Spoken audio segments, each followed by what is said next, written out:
வணக்கம்.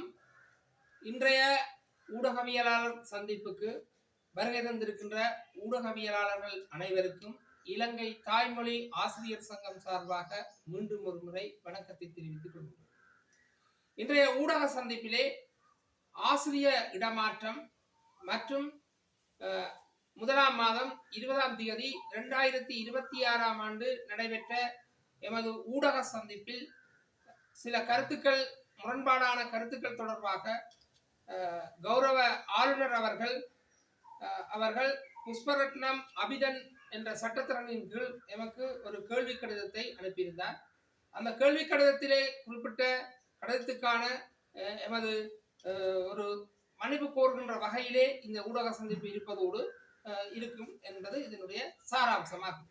அந்த வகையில் 1ஆம் மாதம் 20ஆம் தேதி 2026ஆம் ஆண்டு நடைபெற்ற ஊடக சந்திப்பில் பொதுச் செயலாளர் என்ற வகையிலே யாம் எமது மாகாணத்தினுடைய மாகாண கல்வி பணிப்பாளர் நியமனத்திலே கௌரவ வடக்கு மாகாண ஆளுநருடைய நேரடிய பங்களிப்பு இருந்ததாக குறிப்பிட்டிருந்தோம். இருந்த போதிலும் எமக்கு கௌரவ ஆளுநர் அவர்கள் புஷ்பரத்னம் அபிதரன் சட்டத்திறனியூடாக அனுப்பப்பட்ட கேள்வி கடிதத்தில் குறிப்பிட்டிருக்கின்றார். இந்த கல்வி பணிப்பாளர் நியமனத்திலே முன்னைய ஆளுநரின் சிபாரிசு அடிப்படையிலேயே அந்த நேர்முக தேர்வு குழுவுக்கு வடக்கு மாகாண செயலாளருடைய பெயர் பரிந்துரைக்கப்பட்டிருந்ததாக. ஆகவே நாம் ஆளுநருடைய பரிந்துரை என்று குறிப்பிட்டிருந்தோம். இது தவறுதலான செய்தி என்றும் அந்த செய்திக்கு நாம் எமது தொழிற்சங்கம் சார்பாக பொதுச் செயலாளர் என்ற வகையிலே மன்னிப்பை கூறி அதற்குரிய தவறுக்கும் மேலும் இவ்வாறான தவறுகள் எமது தொழிற்சங்கத்தில் நடைபெறாது என்ற கூறிய வகையில் அவர்களுக்குரிய கடிதத்தையும் நாங்கள் தயாரித்திருக்கின்றோம். அந்த வகையிலே வடக்கு மாகாண ஆளுநரின் அறிவுறுத்தலின்படி ஏற்ப சட்டத்தரணி புஷ்பரத்னம் அவர்களுடைய கேள்வி கடிதத்திற்கு அடிப்படையிலே எமது தொழிற்சங்கம் இந்த அதே ஊடகங்களிலே இந்த சந்திப்பை நிகழ்த்தி இருக்கின்றது. அதுக்கான மன்னிப்பையும் கூறியிருக்கிறது. தொடர்ந்து நாம் எங்களுடைய தொழிற்சங்கம் சார்பான செயற்பாடுகளை 20ஆம் தேதி 11ஆம் மாதம் 2023ஆம் ஆண்டு தொடங்கி தொழில் திணைக்களத்திலே பதியப்பட்டு பல்வேறு செயற்பாடுகளை செய்து வருகின்றோம். எமது தொழிற்சங்கத்துக்கு எதிராக அன்று தொடங்கி இன்று வரை என்று எமது தொழிற்சங்கம் செயற்பட தொடங்கியது. அன்று தொடங்கி இன்று வரை எமது தொழிற்சங்கத்தினுடைய பதிவு பற்றி கேள்வி எழுப்பிக் கொண்டே இருக்கின்றார். இந்த பதிவின் அடிப்படையிலே நான் 2-3 தடவை நேரடியாக தொழில் திணைக்களத்துக்கு கொழும்புக்கு சென்றிருந்தேன். அவர்கள் குறிப்பிட்டிருந்தார்கள், தொழில் திணைக்களத்தின் அடிப்படையிலே ஒரு தொழிற்சங்கத்தினுடைய தகவல்களை பெறுவதென்றால் அல்லது தொழிற்சார்ந்த விடயங்களை பெறுவதென்றால் அந்த தொழில் திணைக்களத்தினூடாக தங்களுடன் தொடர்பு கொள்ள வேண்டும் என்று குறிப்பிட்டிருந்தார்கள். ஆனால் தொழில் ரீதியான செயற்பாடுகளை முன்னெடுக்கின்ற வகையிலே தொழிற்சங்க செயற்பாட்டின் ஊடாக நாம் எமது செய்திகளை வெளியிடுகின்றோம். இங்கே எந்த ஒரு தனிநபருடைய பிரசன்னமாகவோ அல்லது தனிநபருடைய கருத்தாகவோ இருக்காது. அது தொழிற்சங்கத்தினுடைய ஒரு குழுவின் அடிப்படையிலே அங்கு அமைக்கப்பட்டிருக்கின்ற அந்த தீர்மானத்துக்கு ஏற்பவே நாங்கள் செய்தியை பகிர்ந்து வருகின்றோம். அந்த வகையிலே எமது தொழிற்சங்கத்தின் ஊடாக சில செய்திகளை வெளியிடுவதற்கு எமக்கு அடிப்படையிலே உரிமை உண்டு. அந்த உரிமை இன்றைய காலப்பகுதியிலே நசுக்கப்பட்டு வருகின்றதை நாம் காணலாம். அது பல்வேறு வகையிலே அழுத்தங்கள் கொடுத்துக் கொண்டிருக்கின்றார். அதாவது வடமாகாணத்தில் விசேடமாக சிறப்பாக சுயாதீனமாக செயற்படுகின்ற தொழிற்சங்கம் என்ற வகையிலே மிகவும் முன்னிலையிலே இருக்கின்றது இலங்கை தாய்மொழி ஆசிரியர் சங்கமாகும். இந்த ஆசிரியர் சங்கமானது இவ்வாறான சுயாதீன அமைப்புகளை, சுயாதீன சங்கங்களை, சுயாதீன நிறுவனங்களை தொழிற்பட விடாமையால் எதிர்காலத்திலே நாட்டிலே ஒரு ஜனநாயகத்துக்கு பாதகம் ஏற்படும் என்பதை எமது தாய்மொழி ஆசிரியர் சங்கம் கூறுவதோடு இவ்வாறான செயற்பாடை வன்மையாகவும் கண்டிக்கின்றது.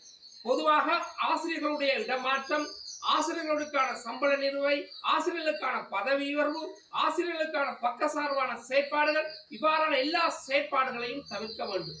இவ்வாறு இல்லாத நிலையிலே இந்த யாழ் வலயத்திலே சில ஆசிரியர்களுக்கான பதவி உயர்வானது காலம் தாமதித்ததாக பல்வேறு ஆசிரியர்கள் முறைப்பாடு செய்திருக்கின்றார்கள். அதுவும் சீர்திருத்தம் செய்யப்பட வேண்டும். அடுத்து எமது தொழிற்சங்கத்திலே கிட்டத்தட்ட 1500க்கும் மேற்பட்ட அங்கத்தோர்கள் இருக்கின்றார்கள்.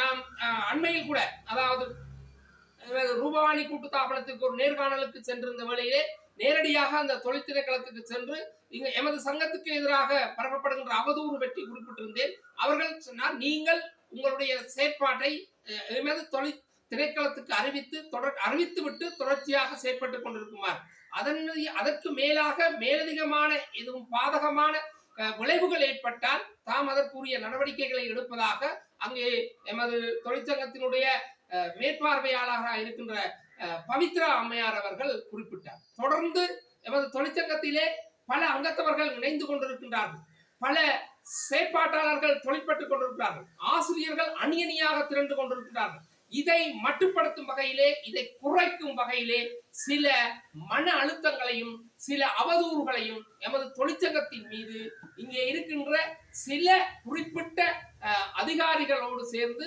சில நபர்களும் சில அரசியல் கட்சிகளும் சில அரசியல் கட்சி சார்ந்த தொழிற்சங்கங்களும் செயற்படுகின்றன. உங்களுக்கு தெரியும், நாம் திரும்ப திரும்ப கேட்கின்றோம், இந்த நாட்டிலே இருக்கின்ற சட்டத்தின் அடிப்படையிலே தொழிற்சங்கத்திலே 47வது 47 அடிப்படையில் இருக்கின்ற சட்டத்தின் அடிப்படையில் ஒரு தொழிற்சங்கத்திலே இருக்கின்ற ஒரு பொதுச் செயலாளர் பிரதி அமைச்சராகவும் பொதுச் செயலாளராகவும், ஒரு பாராளுமன்ற உறுப்பினர் ஒரு தொழிற்சங்கத்திலே உபதலைவராகவும் ஒரு நாடாளுமன்ற உறுப்பினராகவும் இருக்க முடியுமா என்பதுதான் கேள்விக்குறி.